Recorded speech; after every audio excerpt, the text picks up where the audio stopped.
નમસ્તે બાળ મિત્રો, કેમ છો બધા? મજામાં ને? તો બાળ મિત્રો, આજે આપણે ભણીશું વિષય હિન્દી ધોરણ 6 અને પુનરાવર્તન 1. તો બાળ મિત્રો, આપણે 1 થી 4 પાઠ જોયા અને સમજ્યા. તો હવે આજે આપણે પુનરાવર્તન એટલે કે રિવિઝન આજે આપણે કરીશું. તો જુઓ તમારી પાઠ્યપુસ્તકની અંદર પ્રશ્ન 1. निम्नलिखित रिक्त स्थानों को कोष्टक में से सही शब्द चुनकर वाक्य पूर्ण कीजिए. तो એમાં જો 5 ખાલી જગ્યા આપેલી છે અને એના વિકલ્પો આપેલા છે: બાજાર, વહ, બિચ્છુ, अस्पताल ને ઘર. તો આપણે આ યોગ્ય આપણે ખાલી જગ્યા પૂરવાની છે અને લખવાની રહેશે. તો જુઓ પહેલું, सब लड़के अपने अपने खाली जगह जा सकते हैं. तो एमा आपणे लखीशुं घर. बीजू जुओ, रमेश को बुखार था इसलिए खाली जगह स्कूल नहीं गया. तो तेमां आवशे वह. त्रीजी खाली जगह जुओ, मीना और जेमिनी खाली जगह जा रहे थे. तो एमां आवशे बाजार. चौथुं जुओ, मैंने खाली जगह को दलदल से बाहर निकाला. तो चौथा में आवशे बिच्छू. पांचमा में जुओ, शिकारी हिरनी को खाली जगह ले गया. तो एमां आवशे अस्पताल. हवे प्रश्न नंबर 2, प्रश्नों के उत्तर दीजिए. तो बाळ मित्रों, अहींया आपणे 5 प्रश्न आपेला छे. ते 5 प्रश्नों आपणे उत्तर लखवानो रहेशे. तो पहलू जुओ, आपने किन किन कहानियों का पठन किया है. तो आपणे जे कहानीનું पठन કર્યું છે તે આપણે અહીંયા લખવાનું રહેશે. तो मैंने इन कहानियों का पठन किया है: दयालु शिकारी, बातोनी कछुआ, प्यासा कौवा, कौवा और लोमड़ी અને समझदार नन्ही. तो હવે પ્રશ્ન નંબર 2, आपने पढ़ी हुई कहानी को अपने शब्दों में लिखिए. तो आपको जे कहानी आपणे तमे लखी छे ते आपणे अहींया लखवानी रहेशे. पछी प्रश्न नंबर 3, शिकारी ने हिरनी को कैसा बचाया. तो जवाब जुओ, शिकारी की गोली हिरनी की टांग में लगी थी. शिकारी हिरनी को जानवर के अस्पताल में ले गया. वह डॉक्टर ने हिरनी का इलाज किया. इस तरह शिकारी ने हिरनी को बचाया. હવે પ્રશ્ન નંબર 4, प्रगति, न्याय और मानव धर्म के लिए हमारा क्या कर्तव्य है. हम सब, जवाब जुओ चौथानो, हम विश्व के सभी राष्ट्रों को एकता के सूत्र में बांधे, हम सब में ममता और ममता की भावना जगाए, हम सारे विश्व में शांति की स्थापना करें.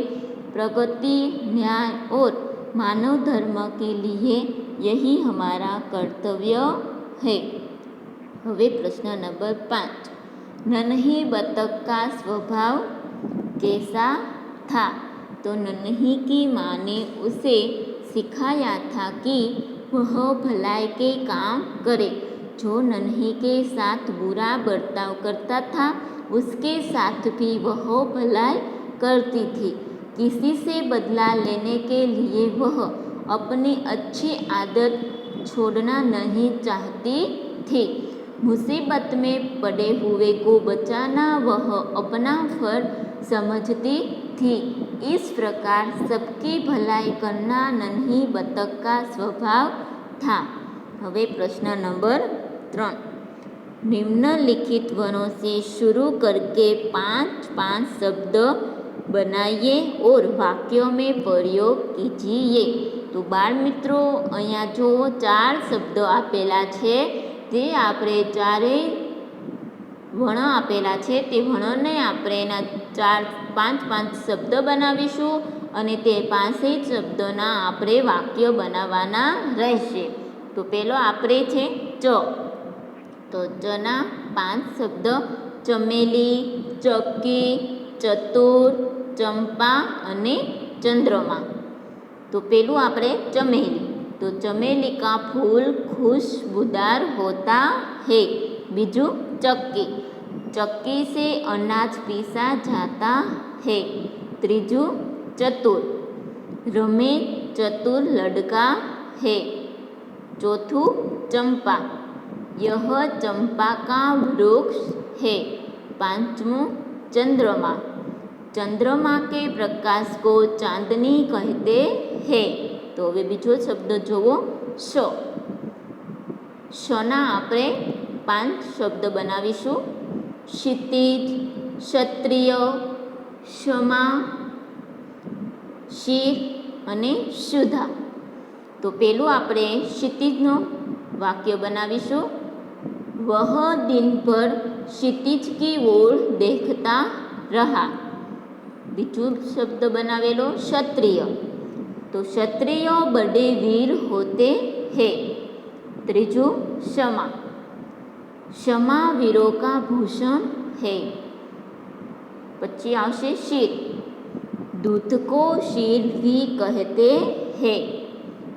ચોથું પાંચમું છે સુધા. मुझे बड़ी श्रद्धा એટલે કે ભૂખ. मुझे शुद्धा लगी है. હવે આપણે ત્રીજું વર્ણ છે ત. તના આપણે 5 શબ્દ બનાવીશું. તો તરબૂચ, તરાજુ, તમાશા, તસવીર અને તલવાર. તો પેલું આપણે જોયું તરબૂચ. તો યહ તરબૂચ બહુત મીઠા है. બીજું तराजू. तराजू में वस्तु का वजन मालूम होता है. ત્રીજું છે तमाशा. हमने बंदर का तमाशा देखा. चौथुं तस्वीर. ये ऐतिहासिक स्थानों की तस्वीरें हैं. पांचवुं तलवार. तलवार की धार बहुत तेज है. આપણે અહીંયા તના શબ્દોના વરણ વાક્ય જોયા. તો હવે ચોથું ભ. આપણે ભના પણ 5 શબ્દ બનાવીશું. પેલું ભવન, ભજન, ભક્ત, ભક્ષક અને ભગદર. તો આપણે આ 5 શબ્દના હવે વાક્ય બનાવીશું. તો પેલું હતું ભવન. તો ભવન यह शाला का नया भवन है. પછી બીજું છે ભજન. ગાંધીજી રોજ ભજન કરતે थे. ત્રીજું ભક્ત. नरसिंह मेहता श्री कृष्ण के भक्त थे. પછી ચોથું ભક્ષક. हाय रक्षक की भक्षक बन गया. પાંચમું છે ભગદड़. धमाका होते ही चारों ओर भगदड़ मच गई. તો બાળ મિત્રો, આપણે અહીંયા 4 વર્ણ જોયા. 4 વર્ણના શબ્દ બનાવ્યા અને તેના વાક્યોમાં પ્રયોગ કર્યા. તો હવે પ્રશ્ન નંબર 4. समान तुक प्रास वाले शब्द बनाकर लिखिए. તો અહીંયા જુઓ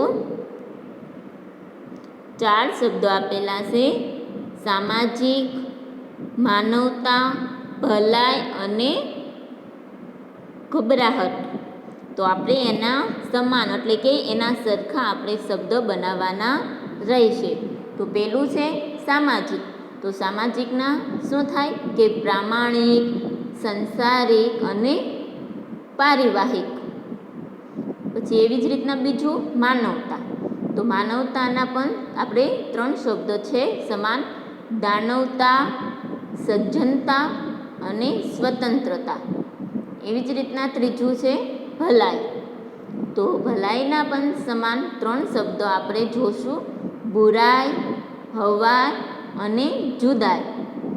પછી છે ચોથું ઘબરાહટ. તો ઘબરાહટના પણ આપણે 3 શબ્દ બનાવીશું: ખડખડાહટ, સડસડાહટ અને ફડફડાહટ. તો બાળ મિત્રો, આપણે અહીંયા સમાન પ્રાસ વાલે શબ્દ જોયા.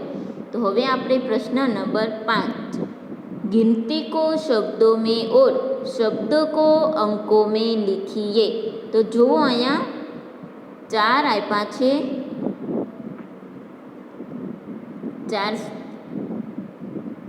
4 અંકો અને 4 શબ્દો. તો જે અંકો છે તેમાં આપણે શબ્દ લખવાના છે, જ્યાં શબ્દો છે ત્યાં આપણે અંકો લખવાના છે. તો પહેલાં જુઓ અંકો. અંકોમાં પહેલું જુઓ 96. તો ત્યાં આપણે 96 લખવાનું રહેશે અહીંયા. પછી બીજું જુઓ 67. તો આપણે અહીંયા 67 લખવાનું રહેશે. પછી ત્રીજામાં 51. તો આપણે ત્યાં 51 લખવાનું રહેશે.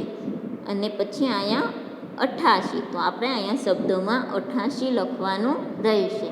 એવી જ રીતના પાંચમું જુઓ, અહીંયા આપણે અંકો લખવાના. તો અંકોમાં 78, પછી બીજું 57, ત્રીજું 69 અને ચોથું છે 97. તો આપણે અહીંયા શબ્દો છે ત્યાં અંકોમાં અને અંકો છે ત્યાં શબ્દોમાં લખવાનું રહેશે. તો હવે પ્રશ્ન નંબર 6. निम्नलिखित शब्दों के विरुद्धार्थी विलोम शब्द लिखकर वाक्यों में प्रयोग कीजिए. तो बाळ મિત્રો અહીંયા આપણે વિલોમ શબ્દ એટલે કે વિરુદ્ધાર્થી શબ્દ બનાવવાના, લખવાના છે અને પછી તેને વાક્યોમાં પ્રયોગ કરવાના રહેશે. તો પહેલું છે સ્વસ. જો અહીંયા 4 શબ્દો આપેલા છે, સ્વસ, દેશ, પ્રિય અને અધિક. તો આપણે એના 4 શબ્દોના પહેલાં એના વિરુદ્ધાર્થી શબ્દ લખીશું અને પછી તેના વાક્યોમાં પ્રયોગ કરીશું. તો પહેલું સ્વસ. તો સ્વસ તેનું વિરુદ્ધાર્થી થાય અસ્વસ. તો આપણે એનો હવે વાક્ય પ્રયોગ કરીશું કે યહ ઘર છોટા હે પર અસ્વસ નહીં હે. તો એવી જ રીતના બીજું દેશ. દેશનું વિરુદ્ધાર્થી થાય વિદેશ. તો હવે આપણે એનું વાક્ય જોઈશું, પિતાજી વિદેશ ગયે હુએ હે. એવી જ રીતના ત્રીજું પ્રિય. પ્રિયનું વિરુદ્ધાર્થી અપ્રિય. તો આપણે હવે એનું વાક્ય બનાવીશું, બુરે કામ વ્યક્તિ કો અપ્રિય બના દેતે હે. તો એવી જ રીતના આપણે ચોથું જોઈએ અધિક. અધિકનું વિરુદ્ધાર્થી થાય કમ. હવે આપણે એનું વાક્ય જોઈએ, ચાય મેં શક્કર કમ હે. તો આવી જ રીતના આપણે પ્રશ્ન નંબર 6 જોયું, વિરુદ્ધાર્થી કે વિલોમ શબ્દ આપણે બનાવ્યા અને આપણે એનો વાક્યોમાં પણ પ્રયોગ કર્યો. તો હવે આપણે જોઈએ પ્રશ્ન નંબર 7. તો પ્રશ્ન નંબર 7માં શું છે? તો પ્રશ્ન નંબર 7માં છે कि निम्नलिखित शब्दों के समानार्थी शब्द लिखकर वाक्य में प्रयोग कीजिए. तो आमा समानार्थी शब्द है, આપણે પહેલાં વિરુદ્ધાર્થી શબ્દ હતા પ્રશ્ન 6માં. તો પ્રશ્ન 7માં શું કે સમાનાર્થી શબ્દ. તો આપણે પણ એમાં એવી જ રીતના સમાનાર્થી શબ્દ લખીએ પછી તેના વાક્યોમાં પ્રયોગ કરવાના રહેશે. તો પ્રશ્ન નંબર 7માં પણ 4 શબ્દ આપેલા છે, સૂર્ય, ભૂમિ, પ્રાણ અને સહસા. તો પહેલાં આપણે જોઈશું સૂર્ય. સૂર્યનો સમાનાર્થી થાય રવિ. તો આપણે એનું વાક્ય જોઈએ તો દિન મેં હમે રવિ પ્રકાશ દેતા હે. તો હવે આપણે જોઈએ બીજું ભૂમિ. ભૂમિનું સમાનાર્થી થાય જમીન. તો હવે આપણે વાક્ય જોઈશું, યહાં કી જમીન ઉપજાવ હે. હવે આપણે ત્રીજું પ્રાણ. તો પ્રાણનું સમાનાર્થી થાય જાન.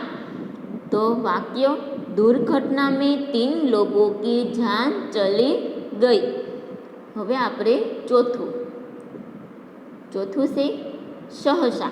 તો સહસાનો થાય અચાનક, સમાનાર્થી અચાનક. તો આપણે એનું વાક્ય જોઈએ, ચલતે ચલતે અચાનક ગાડી રૂક ગઈ. તો બાળ મિત્રો આપણે અહીંયા સમાનાર્થી શબ્દ જોયા અને તેને વાક્યોમાં પણ પ્રયોગ કર્યો.